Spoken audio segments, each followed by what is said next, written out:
Hey, Nat. George, how you making out today? I'm good, and Dave's behind the camera, suited I got up. a question for you. Go ahead. Have you ever worked any honeybees in your life? No, this is all new for me, you know. I got something I want to show you. I've got a hive I want to show you that has two queens in it. Really? Yeah, both in the same hive. Would it happen to be called the Two Queen Keeper? You know, I think it just might be. Well, that'll be awesome. Did it make any honey? Well, I believe it does, but you know what?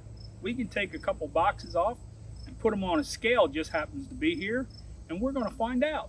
Awesome. Well, I've come prepared today, Nat. I've got these Dr. Bill gloves. They're goat skin, vented, because I know the bees may not be happy to see us today, so. Yeah, well, it gets that way toward this time of year. Back in the fall, they get a little bit grumpy. And we've actually haven't been on YouTube for a bit, but we've been busy, right? Well, we've been trying to keep out of trouble. And figure out what's next for the Keeper's Hive. And if everybody who follows us, or people who are going to follow us, if you want to know what Nat, Dave, and George are up to, you know, go to our website, thekeepershive.com, and subscribe to our monthly newsletter, and we'll surely let you know all the awesome things that are coming up. Sounds good. Let's go take a look at his hive. I want to see how much honey's in there. Awesome. Let's go, Nat.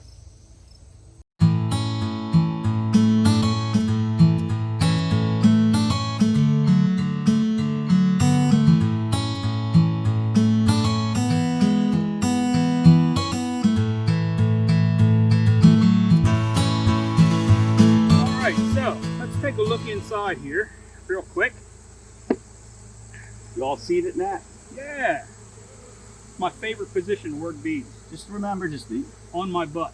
Easily open the hinged roof. You can get right into see the observation window, Dave. Come on in. No bees are at here, so you're not disturbing the bees. You could show your friends, show your neighbors your bees without opening up your hive. And you can see that 4 frames are underneath the observation window, 4 frames underneath the queen excluder. All the frames are populated with bees, so we know we have nice, strong hives. And I assume the same on your side, Nat? Yeah, this is nice and full. The bees are happy. And we can take a quick look at them without disturbing them. Works out real well.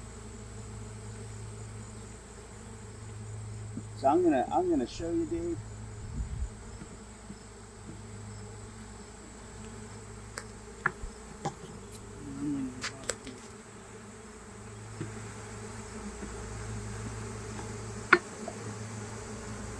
This is a good example of people question the propolis. You can clearly see that the ends of the frames aren't propolized. There's propolis along where the frame guard is, but they're not getting the ends of the frames. And I'm going to show you how easy it is to just pull out a frame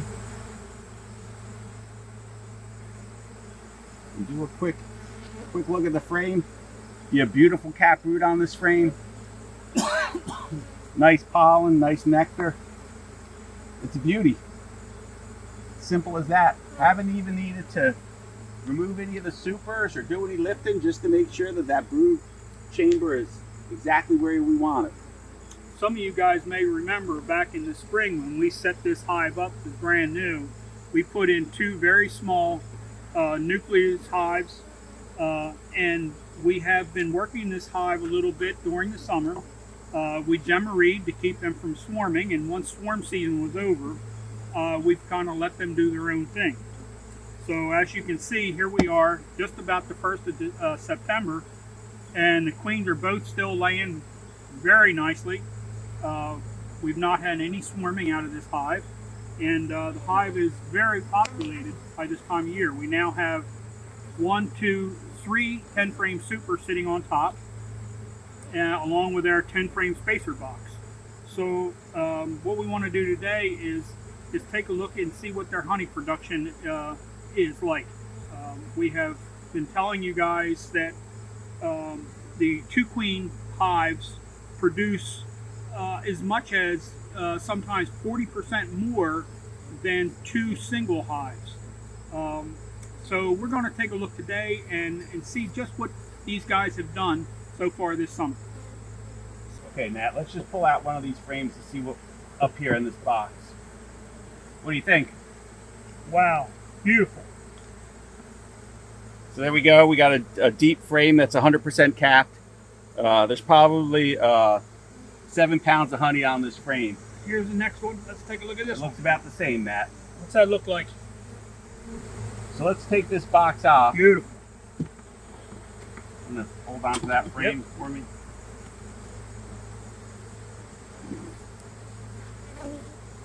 All right, guys. Well, we just went to put the box on the scale, and we're sitting out in the sunshine.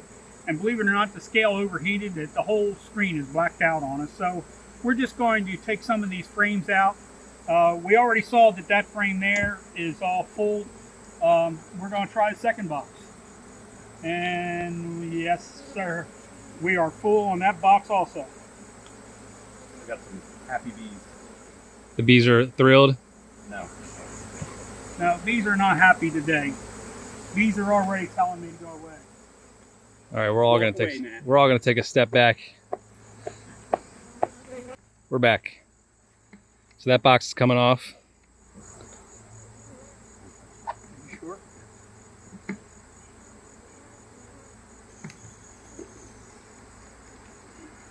Another absolutely full 10 frame box.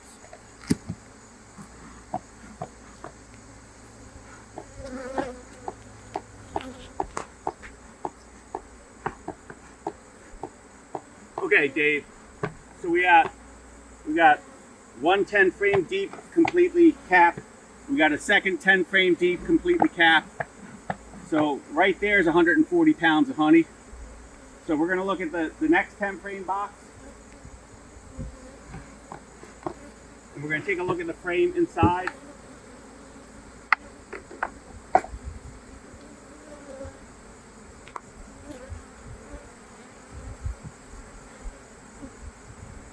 Again, not 100% capped, but full of nectar.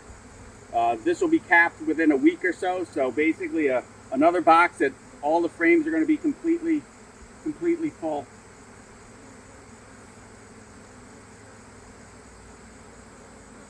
Same thing here, full of nectar, just not capped. As you work out, you're going to see more frames that are more capped. So we're basically having another 10 frame box that's full of nectar and capped. So on this hive, Nat went with deep boxes as supers because he's Superman. So he's got over 200 pounds of honey off the 2 queen keeper. And that was not even going into the spacer box. The spacer boxes, we're going to leave it for them for the winter. You could harvest that too, but the plan is to leave that on for their winter stores. So we basically have a hive that's made over 200 pounds of honey, and we've also left them enough honey to survive the winter. So. And in the first year, right? Because this was just a brand new. Yeah, off two small nukes that we started in April. And guys, I just want to point out one more thing. We've been telling you since we started this project about the advantages of being able to just open here and inspect your brood chamber without disturbing the entire hive. And right here is what you see is a good example of what happens by disturbing the entire hive. I mean, we've got bees going crazy. Heck, I've already been stung once. And they just, you know, this is so much easier when you go to inspect your hive that you don't have to take all this apart and disturb all these bees. You just simply open the door. There's your brood chamber underneath the observation window. It makes it so much easier. So now, I mean, we've run a bunch of 2 queen hives out in the fields this year. They've all made over 200 pounds of honey. That's what happens when you have a 2 queen colony that doesn't swarm. We've had 1 queen keepers at Winterthur where 90%, we have 10 hives out there, only 1 swarm, so 90% of them did not swarm and made a decent amount of honey. So overall, Nat, I mean, we've had a great, even though the honey season's been a little bit challenging in our area, we've had great bee season. Yeah, it's been a very, very dry season this year, but the bees have overcome, and here's the proof right here. And how's your back? My back's great. I let you do the lifting. Yeah. I mean, guys, you know, save your back. You know, you do not have to lift all this every time you need to check your bees. Open the door, do what you got to do, and walk away. It's just that easy. So, thanks a lot for giving us your time again today. We appreciate all your interest. And once again, all you guys that ordered on Indiegogo, thank you so much. We'll be getting your hives out to you quickly. Dave's going to be continuing to do some videos, so you'll see a little bit more of us. But in the meantime, go to our website, www.beekeepershive.com. Subscribe to our newsletter and follow us along. And happy beekeeping for everybody. See you guys.